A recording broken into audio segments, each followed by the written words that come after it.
Hello everyone, welcome back to another video. I hope सब कुछ बढ़िया चल रहा हो आप सबकी ज़िंदगी में। आज आपके सामने खड़ी है भाई ऑल न्यू डिज़ायर। ये है LXi और ये है VXi।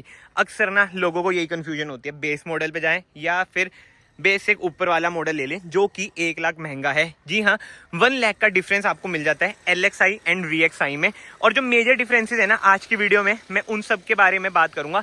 ये नहीं कि भाई ये ग्राउंड क्लियरेंस है, वो डायमेंशंस हैं, वो सब ना भाई प्रॉपर रिव्यू में आपको देखने को मिल जाएगा। आई बटन पे ना वीडियोस आ रही होंगी। तो सबसे पहले जो भाई मेजर डिफरेंस आपको देखने को मिलता है, जो आपकी ये बेस मॉडल है, इसमें ना आपको CNG मिलेगा ना ऑटोमेटिक मिलेगा। वेयर एस इसमें आपको CNG ऑटोमेटिक सब कुछ ही देखने को मिल जाएगा। एंड अब कॉस्मेटिक चेंजेस की बात करें ना, इधर पीछे देख लो, आपको क्रोम ग्रिल मिल जाती है, मतलब कि क्रोम एलिमेंट मिल जाता है। इधर आपको क्रोम एलिमेंट मिसिंग लगेगा, बाकी सब कुछ ही आपको सेम लगेगा। टेल लाइट की बात करूं वो सेम है, कोई रिवर्स कैमरा नहीं है, 4 रिवर्स पार्किंग सेंसर है। इसमें भी भाई सेम हाल है, कुछ भी आपको नहीं मिलेगा reverse light, I mean reverse camera वगैरह, पार्किंग सेंसर वगैरह चारों आपको मिल जाते हैं। एंड टेल लाइट वगैरह सेम है। एंड नेक्स्ट चेंज की बात करूँ, इस वेरिएंट में आपको व्हील कैप देखने को मिलेंगे। इसमें भाई आपको व्हील कैप नहीं मिलेंगे, इसके लिए आपको एक्स्ट्रा पैसे देने पड़ेंगे। बट जो अच्छी बात है, spoiler, defogger, shark fin antenna दोनों कारों में आपको देखने को मिल जाता है। इसके सिवा जो मेजर चेंज मुझे लगता है, मतलब कि मेजर डिफरेंस, भाई बॉडी कलर डोर हैंडल्स इसमें आपको देखने को मिल जाते हैं। इसमें बॉडी कलर नहीं मिलते हैं भाई, बहुत ही गंदे लगते हैं ब्लैक से। तो भाई कहीं ना कहीं आपको बता देते हैं कि हाँ, आप सच में बेस वेरिएंट चला रहे हो, जो कि 1 लाख एक्स शोरूम सस्ता है। एंड इसके अलावा ORVMs की बात करूँ भाई, बॉडी कलर इंडिकेटर आपको इधर मिलेंगे। ये सबसे फुद्दू चीज़ मुझे लगती है भाई, कंपनीज को ये देना बंद कर देना चाहिए यार। फेंडर में इंडिकेटर कौन देता है यार आज के टाइम में? इसमें आपको फेंडर में इंडिकेटर मिलता है। बताओ, 5 स्टार रेटेड कार है, फेंडर में इंडिकेटर है, जमते नहीं यार। और ORVMs आपको ब्लैकआउट ही मिलते हैं। इसके सिवा तो भाई अपर वेरिएंट्स में सनरूफ मिलती है, इसमें आपको कुछ ऐसा देखने को नहीं मिलेगा। एंड फ्रंट से बात करूँ ना, देख लो भाई, बताओ क्या डिफरेंस है। कैमरे में तो पता भी नहीं चल रहा होगा भाई, जो मेजर डिफरेंस है चलो क्रोम का पता चल रहा होगा, बट हाँ, जो ये है एलिमेंट, ये आपको ग्लॉस ब्लैक मिलता है ग्रिल। एंड जो ये है, ये आपको वही रफ मिलती है, जैसे नीचे रफ मिलती है ना, इधर भी आपको रफ ट्रीटमेंट मिलता है। इसके सिवा हेडलाइट यूनिट की बात करूँ, वो सेम है, बिल्कुल ही हेलोजन ट्रीटमेंट है। फॉगलाइट वगैरह भाई नहीं है, बिल्कुल ही आपको सेम ही देखने को मिलेगी। हॉर्न वगैरह सब कुछ इसका विजिबल है। एंड जो अंडर द हुड इंजन है वो भी आपको सेम मिलेगा, 3 सिलेंडर 1200 सीसी का, जो आपको around 81 bhp with 112 Nm of torque provide करता है। एंड टायर साइज़ की बात करूँ ना, इसमें भी आपको 14 इंच के टायर मिलते हैं भाई। ये देख लो, कहाँ लिखा है, 165 80 R14। इसमें भी भाई सेम ही मिलते हैं, 165 80 R14। अपर वेरिएंट में 15 इंच के टायर मिल जाएंगे। तो मोटा मोटा भाई बाहर से कुछ इतने डिफरेंसेस हैं। बिल्कुल ही क्विक बना रहा हूँ भाई मैं, कि भाई 8-10 मिनट में आपको पता चल जाए। क्या आपको 1 लाख रुपए ज़्यादा खर्चने चाहिए? ज़िंदगी के 8 मिनट आपको ये बता देंगे, मतलब 8 से 10 मिनट ही आपको बता देंगे। बट हाँ, अंदर चलते हैं। सबसे पहले ZXi में चलते हैं। ऐसा कुछ है भाई, इसका देखो, डोर ट्रिम क्रोम ट्रीटमेंट मिल जाएगा। ORVMs आप एडजस्ट कर सकते हैं, फोल्ड कर सकते हैं, उसमें ऐसा नहीं मिलेगा। तो जो मैं हाईलाइट करना चाह रहा हूँ ना, उधर भी आप कंपेयर उसी तौर पे करना। एक बार मैं इसे बंद कर देता हूँ। कहाँ से होता है ये, लो अब बंद होएगी। हाँ, टू एक बार कार को मैं स्टार्ट कर देता हूँ। ये देखो, ये ऑटोमेटिक ही है, बस ऑटोमेटिक क्या AMT है वैसे तो। जो ऐसी ऐसी चीजें भाई इसमें बोलेगी, उसमें ये नहीं बोलेगी, क्योंकि इसमें इंफोटेनमेंट स्क्रीन मिल जाती है 7 इंचेस की with wireless Android auto Apple CarPlay. उसमें ऐसा आपको देखने को नहीं मिलेगा। इंस्ट्रूमेंट क्लस्टर कुछ ऐसा मिल जाता है जो कि बिल्कुल सेम है। ऑटोमेटिक AC वगैरह इसमें भी नहीं है, मैनुअल हैंड ब्रेक है, सेंटर आर्मरेस्ट भी नहीं है, सनशेड्स वगैरह मिरर मिल जाता है।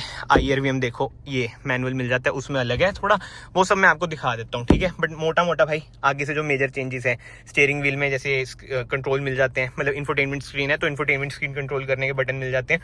वो सब चीज़ें भाई LXi में आपको देखने को नहीं मिलेंगी। इसके सिवा तो भाई पीछे रियर AC वेंट्स भी LXi में देखने को आपको नहीं मिलेंगे। तो आगे से तो भाई यही सब चीज़ें, सीट्स वगैरह तो चलो सेम है। अब ना पीछे चलता हूँ जल्दी से, थंबनेल के लिए करना पड़ता है दोस्तों। इंटीरियर डोर ट्रिम कुछ ऐसा है, जो मेजर डिफरेंसेस आपको देखने को मिलेंगे। जो हेडरेस्ट है, ये एडजस्टेबल है ना, उसमें आपको ये नहीं मिलेगा। बाकी सेंटर आर्मरेस्ट तो भाई इसमें है, उसमें आपको देखने को नहीं मिलेगा। रियर AC वेंट्स उसमें आपको देखने को नहीं मिलेंगे। चलो मोटा मोटा भाई डिफरेंसेस कुछ यही हैं। अब इसमें चलता हूँ, अब आपको ना क्लियरली समझ आ जाएंगे। ये मैंने आपको बता दिया कि ये डिफरेंसेस हैं। अब जो डिफरेंसेस हैं वो कार को कैसी लुक देती है वो भी मैं आपको दिखा देता हूँ। सबसे पहले रियर से स्टार्ट करते हैं।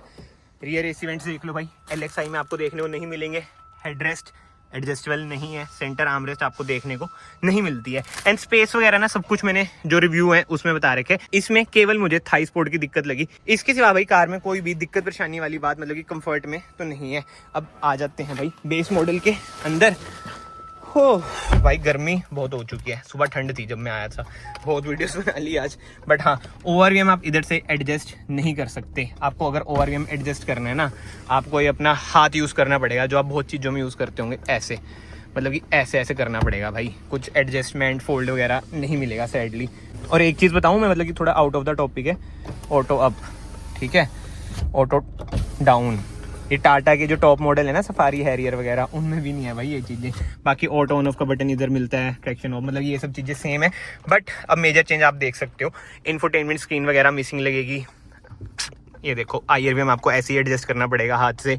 इधर चलो मिरर वगैरह नहीं है, इधर टिकट होल्डर भी नहीं है, टिकट होल्डर उसमें आपको मिल जाती है।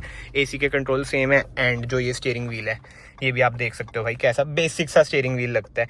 ये सब चीज़ें ना थोड़ी सी भाई बेस मॉडल में खटकती ही हैं। बाकी तो रियर AC वेंट्स नहीं है जैसे मैंने आपको बताया। एंड कंफर्ट वगैरह सब कुछ सेम है। ग्लव बॉक्स वगैरह कूल नहीं है दोनों कारों में। तो भाई जो मोटे मोटे डिफरेंसेस है अब उनकी बात करते हैं, ठीक है। एक बार इसे मैं बंद कर देता हूँ।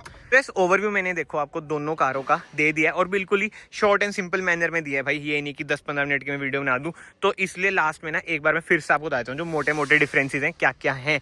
फ्रंट से बात करूँ ना भाई, क्रोम ट्रीटमेंट आपको मिसिंग लगेगा। ग्लॉस ब्लैक जो ग्रिल है ऊपर वाली वो आपको मिसिंग लगेगी। बाकी सब सेम है, टायर साइज वगैरह सेम है। डोर हैंडल्स इसमें ब्लैकआउट मिलते हैं, ओवरवीएम्स इसमें ब्लैकआउट मिलते हैं, इसमें आपको कलर्ड मिल जाएंगे। पीछे आ जाते हैं, पीछे से आपको भाई अगेन वो क्रोम एलिमेंट ही मिसिंग लगेगा। इसके सिवा सब कुछ ही सेम है बाहर से तो ऑलमोस्ट, ठीक है। अब कुछ छोटा मोटा अगर रह गया भाई कमेंट सेक्शन ओपन है, आप बता सकते हो। इसके सिवा तो भाई अंदर से जो मेजर डिफरेंसेस हैं, ओवरवीएम आप एडजस्ट कर सकते हैं, फोल्ड कर सकते हैं। इसमें इंफोटेनमेंट स्क्रीन है। स्टीयरिंग भाई बढ़िया सा लगता है क्योंकि स्टीयरिंग माउंटेड कंट्रोल्स हैं। पीछे भाई हेडरेस्ट मिल जाता है with centre armrest with 2 cup holder, उसमें ये सब चीजें मिसिंग है। तो 1 लाख में भाई मोटे मोटे डिफरेंसेस यही हैं। और हाँ ऑब्वियस बात है भाई 4 स्पीकर भी मिल जाते हैं, उसमें 4 स्पीकर आपको मिसिंग लगेंगे।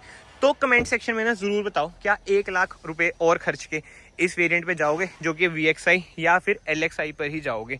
अब जो बंदा मेरे जैसा है जिसको बाहर का काम पसंद नहीं है, मैं तो भाई एनी डे VXI पे जाऊंगा, LXI पे नहीं जाऊंगा। क्योंकि यार जो थोड़ी बहुत चीज़ें हैं ना, जैसे ORVM, ये मतलब डोर हैंडल पेंट कराओ, मतलब बड़ी भसड़ वाली चीज़ें हैं।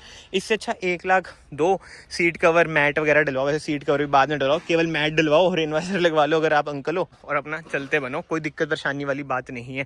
आगे इन फ्यूचर थोड़ा बहुत बजट बना तो इसमें अलॉय व्हील्स डलवा लो। बट LXI में ना निकलते साथ ही आपको काम करवाना पड़ेगा। अब बहुत बंदे होते हैं जिनका बजट थोड़ा कम होता है, ठीक है, जो लोन पे भी लेते हैं कार, तो वो इस पे जाओ भाई। मतलब आपको ना प्रेशर नहीं होएगा। एक बार कार ले ली, मैट डलवाए 5-6 हज़ार के, अपना चलते बनो, बाद में धीरे धीरे अपना काम करवा लो। वैसे धीरे धीरे का क्या ही काम है भाई, एक अलॉय व्हील्स डलवा लो, LED लाइट्स डलवा लो भाई। ये वाला वेरिएंट बहुत ही बढ़िया है। इसके सिवा तो देखो इधर टॉप मॉडल भी खड़ा है, वो भी मैं आपको एक बार ओवरव्यू सा दे देता हूँ। अब इसके कंपैरिजन क्या करूँगा, फिर तो वही होगा धक्के से बस वीडियो पेलने वाली बात है, तो इतना भाई हम नहीं पेल सकते। इसमें भाई आपको अच्छे खासे फीचर्स मिल जाते हैं। बड़ी सी स्क्रीन मिल जाती है, इधर आपको क्रूज कंट्रोल मिल जाते हैं, 360 कैमरा का बटन भी मिल जाता है। कोई हेड्स अप डिस्प्ले वगैरह नहीं है, बट हाँ सनरूफ वगैरह भी इसमें आपको मिल जाती है। बट जो सबसे बढ़िया चीज़ मुझे लगती है ना भाई, इसकी जो हेडलाइट यूनिट है वो बहुत ही अमेजिंग है भाई।